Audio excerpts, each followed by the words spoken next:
Good morning, everyone. It is a chilly 39 degrees right now here in Florida, Orlando, Florida, not even North Florida, but Orlando, Florida, right plunk in the middle of the state, and it is cold.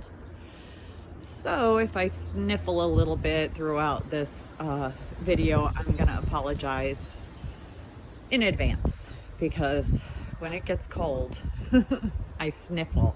So it's been a while since I've showed you around. It's been about a week, so let me take a look at what we've been doing. I didn't realize just how much time work took up. I really resent it. I'm not gonna lie. It doesn't feel natural being tethered to a desk for 8 hours a day. It's just not natural. So anyway, these are what I'm working on. Okay, so first I do need to qualify. I do not run out willy-nilly and just buy plants, buy them when, you know, I'm obviously suffering with not the income I would like to have. And I mean, I did receive a lot of gift cards for Christmas, and the one that I used at the Heavy last week was 2 years worth. So I went ahead and bought up all of the plants that I showed you in pictures and in video last week. So the first thing I got there was this gorgeous Syngonium. And it's a special kind of Syngonium. It's got a little pink on the leaves, so I don't know the exact name of it, but don't worry, I will look it up. And then I got these gorgeous lemon lime Dracaenas. I got 2 of them, so I brought one inside to put under the grow light, and the other one I'm leaving out here. It's a little hardier, it's a little stronger, but I absolutely love this plant. Look at the color. This is one of my favorite colors of green. Although I love them all pretty equally, this lemon lime color is so pretty. And you know, I broke up my giant Syngonium and put it into 3 separate pots because there was that much to it. Look at this little guy. This is fennel, and I'm excited. I'm not going to plant it in the ground right now because it just came out of the AeroGarden. So I'm going to let it just get used to its little outside environment. And today it's a little bit wild because it's freezing out here today. It's the wind is cold and gusty, and I'm actually freezing to death. So, well, not to death. All right, then I got this satin pothos, which when I went to repot it, I found out there were lots and lots of plants in there, so I broke those up into 3. Look at this gorgeous girl. She's still doing great. I'm just gonna ignore it, leave it there, water it when needed.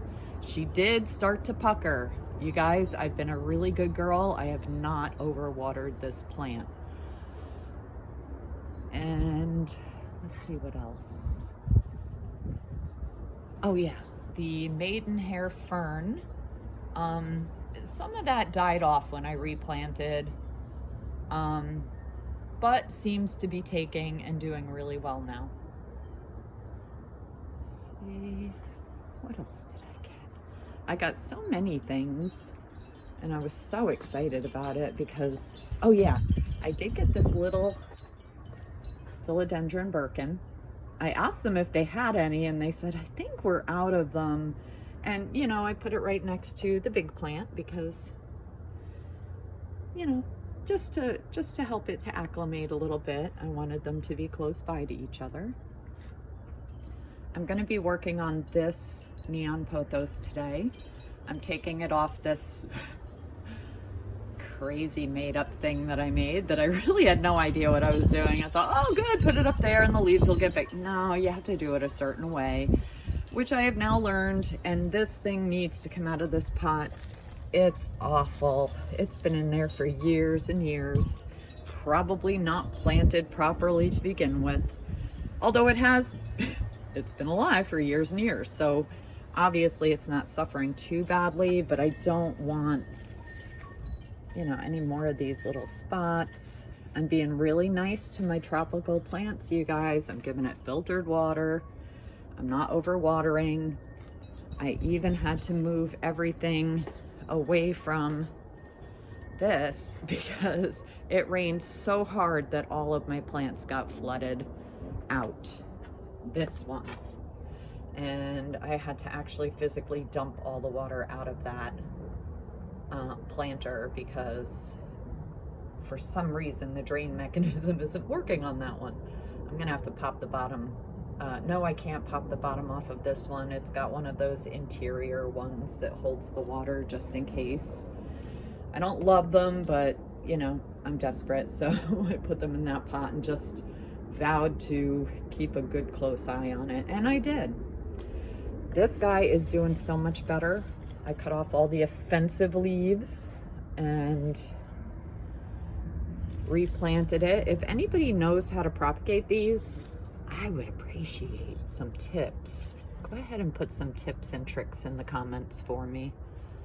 If you don't mind, I would very much appreciate it because I want lots and lots of these little babies and they look hard to propagate. So I don't want to be tearing off any little vital parts of the plant. So I'll be researching it too, but you know, I'd like anybody else's experiences with this plant and how to propagate it, and just pop it in the comments for me. Thank you. Look at this guy, he's still alive. I can't tell if he's looking better or not, but he's not yellow anymore, so that's a good sign, although I did cut all the yellow off. This one still going strong. She needs repotted too. Although look at her, she's just all over the place. She likes to take over. All right, and finally in here, you guys, we have bell peppers coming up, and I am so excited about it. You can't see it because there's nothing but green in here because there's so many weeds, but I can tell because they're in a nice little straight lined formation, and I'm really hoping they're peppers and not alfalfa, because I did put a mix of alfalfa and some other kind of hay down here and they sprouted in other areas of the yard, so I'm hoping it's not alfalfa, although they do look a little too in too straight a row for it to be random alfalfa sprouts. So I'm really hoping that these carrots that I planted do well. The problem with this bed is the washouts, and when it does wash out, it compacts the soil so tightly that it kind of feels like cement in some areas. So planting carrots in an area like this was a big mistake because they're going to come out stubby. So they need nice, loose, sandy soil to grow well in and get that elongated shape. I didn't know that, but I know it now. I mean, can we just appreciate the gorgeousness of this plant for a second? Just absolutely gorgeous. And I mean, this poor thing suffered for years under my care, and now finally she's doing well. I don't dare touch her because, you know, once a fiddle leaf starts doing well, it will abruptly die. So let's not tempt fate over there. Okay, little pansies are doing well in their little pot. And the scrap garden does not like the cold weather. Most of the things in here are succulents, except for this poor sweet baby. You know what? I'm gonna pull this out of here because I don't like to see plants suffer like this. So what I'm gonna do with this thing, oh my goodness, look at all that growth on this thing. It's crazy. So I'm gonna take this inside and I'm gonna re-root it properly and give it a little bit of nutrient and see if we can't perk her back up. I love a challenge. Sage is not doing well. It's probably because it's winter. Just gonna leave it alone and see what happens. Here's my little beefcake, a little beefsteak tomato. He's not growing as quickly as the other guys. Look at them in there, my goodness. Maybe he's lonely. But I didn't want to plant him too close because then the pollinators will cross-pollinate and we'll get some funky looking tomatoes. And I really want these to be sauce tomatoes. Sorry, I interchange tomato and potato pretty often, and I suspect I've done it on my videos. So if I have, I apologize. And we have all this lovely basil here. Thai basil, regular basil. Look at those little frostbitten tomato plants. They're doing so well. Look at this thing. It's like the little tomato plant that could. I am pretty sure. Yeah, this is definitely a nasturtium. I want to have this growing all the way up. So I'm going to fashion some sort of a little string trellis for it to grow up onto. Okay, now I have made a huge decision about the garden, and I know I've been very emphatic saying I was not gonna plant anything in the potato patch except potatoes, but you know what? Carrots will do so well here, and I did plant 3 rows of carrots right here, put this stick to where it would mark it. Now I'm hoping it does well. Carrots need a ton of water to get going. They also need loose, sandy soil, which is what we have here. And so I'm gonna put the potatoes over here in the sweet potato patch. I keep calling it that, but we don't even have a sign of a slip for a sweet potato yet. So potatoes are going in here. And I'm hoping by doing that, that will kind of loosen up the soil a bit, and then as soon as the potatoes are done and picked up, we can put something else here. Or, well, I can't put them in there because we've got actively growing plants, but maybe next year. Like I said, I am gonna rotate the crops around just to see how they do, observe, you know, any bug interaction or excuse me, sorry, you know, just observe anything that goes on with it in the area where it's at, and if I feel like it'll do better in another area, then I'll do it for the next planting. But yeah, I want to, like I said, I like diversity in my beds. I feel like planting tomatoes and basil together, they'll do well, and plus a nasturtium plant, and I really don't want monoculture in this yard. And I feel like putting potatoes in this area over and over and over again, that is the very definition of monoculture, and we're not going to do that. Not in this channel, not at Karen Bell Plants. Okay. This thing. I'm super proud of this. This is the first time I've ever rooted something with actual bark on it. So I'm really excited to see how that goes. Now this one also, look at the new growth on this. It's crazy. So I have 2 of these. One is going to be for me and one is going to be for a friend of ours who's very excited about it also. Look at the greens, everybody. Look at these beautiful greens. Oh my goodness. Little tiny lettuces are still hanging on. They're not growing very big, but they are still here. So that's something. They get very wilty though. Ooh, they scream for water. Look at this. Just beautiful. So many. Okay, so these are my 4 kale plants. These are the collards. These are cauliflower. And just some more collards. Those are for Jackie next door. She makes the best collards I've ever had in my life. So that part of the garden is dedicated to my next door neighbor. She's amazing. We have some peas. And the alocasias have not bloomed yet, but I've been told they take a long time, so. We also have the teeniest little bit of a burro's tail in there. I want it to get really big and bouncy and long so that I can brag about it. Okay, I put my little artichoke in. It's still in its little baby bassinet, but